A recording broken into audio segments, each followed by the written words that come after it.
Olá, futuros fisioterapeutas, tudo bem com vocês? Almejo que sim. Nesse vídeo eu vou falar um pouquinho sobre cardiopatias congênitas em pessoas com trissomia 21 ou síndrome de Down. Eu venho a pedido da acadêmica Josineide do 7º período de fisioterapia da instituição Uninasal. Eu sou o Dr. Bruno Gustavo Chagas, eu sou médico cardiologista e intensivista e eu ajudo as pessoas a protegerem o seu coração de forma que vivam seguras e tranquilas. Então vamos lá. Primeiro vamos entender o básico, né? A síndrome de Down ou trissomia 21 é uma condição genética que resulta em uma cópia extra do cromossomo 21. Essa condição está associada a uma alta incidência de cardiopatias congênitas, afetando cerca da metade das crianças com esta síndrome.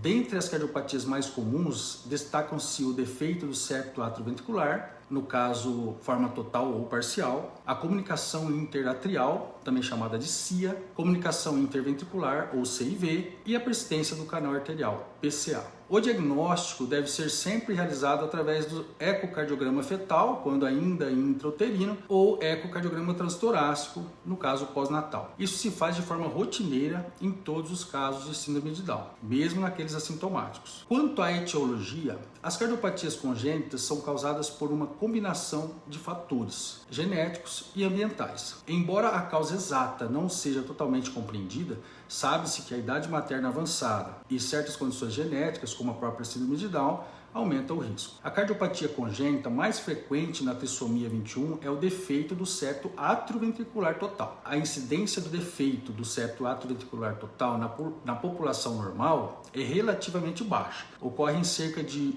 1 em cada 2.500 nascimentos. No entanto, essa incidência é significativamente maior em pacientes com trissomia 21, com aproximadamente 35% dos pacientes com a síndrome apresentando esse defeito cardíaco. Então, vamos entender um pouco mais sobre isso. O que isso significa? Nos pacientes com a síndrome de Down, o defeito do septo atrioventricular total ocorre a ausência do septo atrioventricular muscular. Isso resulta em uma configuração peculiar do coração, onde os átrios e os ventrículos estão interligados de forma anormal. Para começar, vamos relembrar da fisiologia normal do coração. O coração humano é dividido em 4 câmaras: 2 átrios, 2 ventrículos. Os átrios recebem o sangue que retorna ao coração. O átrio direito recebe o sangue desoxigenado que vem da circulação venosa e o átrio esquerdo recebe o sangue oxigenado que vem dos pulmões, enquanto os ventrículos bombeiam o sangue para fora do coração.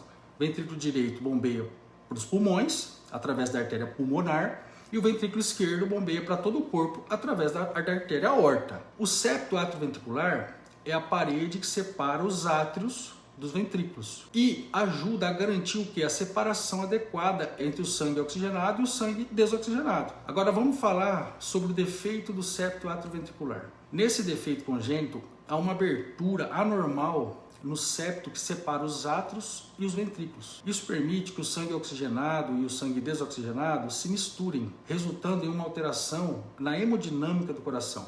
Imagine o coração como 4 cavidades, 2 em cima e 2 embaixo, todas elas separadas por paredes. As 2 cavidades de cima são os átrios, que estão separados entre si, entre direito e esquerdo, por uma parede que se chama septo interatrial. E as 2 de baixo são os ventrículos, que também estão separados entre eles, entre direito e esquerdo, pelo septo interventricular. Agora imagina uma parede que separa os 2 átrios de cima e os 2 ventrículos de baixo. Esse é o septo atrioventricular. Essas paredes são as que mantêm o sangue oxigenado separado do sangue desoxigenado. Agora, quando há um defeito do septo atrioventricular, essa parede entre os átrios e os ventrículos não se forma corretamente, ficando uma abertura entre as 4 cavidades. Isso permite que o sangue de um lado do coração passe para o outro lado, e geralmente em direção da esquerda para a direita. Por quê? Por conta de maiores pressões do lado esquerdo, mas sempre com uma certa mistura do sangue desoxigenado com o sangue oxigenado. Aumentando o volume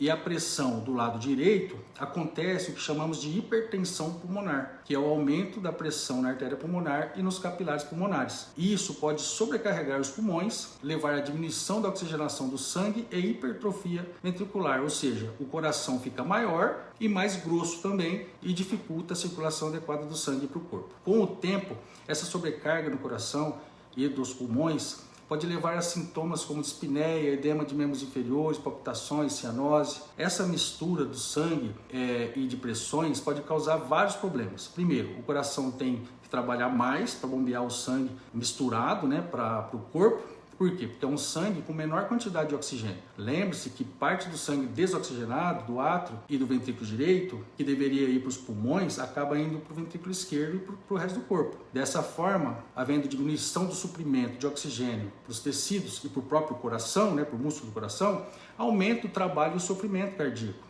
e dos demais tecidos, né, causando sintomas como fadiga, dificuldade respiratória, palpitações e cianose. Essa sobrecarga no coração e a falta de oxigênio para os tecidos pode levar a uma complicação ou a várias complicações sérias, como insuficiência cardíaca, problemas no desenvolvimento e crescimento, especialmente em bebês e crianças. Quanto ao tratamento, o defeito do septo atrioventricular pode ser corrigido cirurgicamente em muitos casos, especialmente em pacientes sintomáticos ou com complicações associadas. A cirurgia visa fechar a abertura do septo, restaurando assim a separação adequada entre os átrios e os ventrículos. O prognóstico para pacientes com defeito do septo atrioventricular depende da gravidade do defeito, da presença de outras condições médicas e do momento do diagnóstico e tratamento. Com o tratamento adequado e o acompanhamento médico e multidisciplinar regular, muitos pacientes conseguem levar uma vida ativa e saudável, com uma expectativa de vida normal. Portanto, o defeito do septo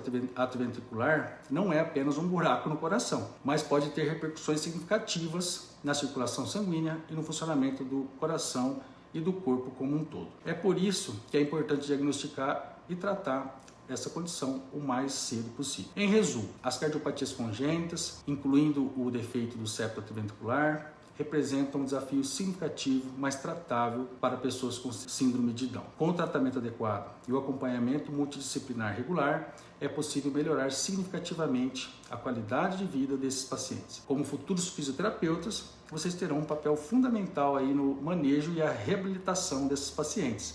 Seu potencial máximo está certo. Bom, estou muito contente de poder ajudar vocês, futuros fisioterapeutas, que é uma área essencial para a saúde em geral. Muito obrigado.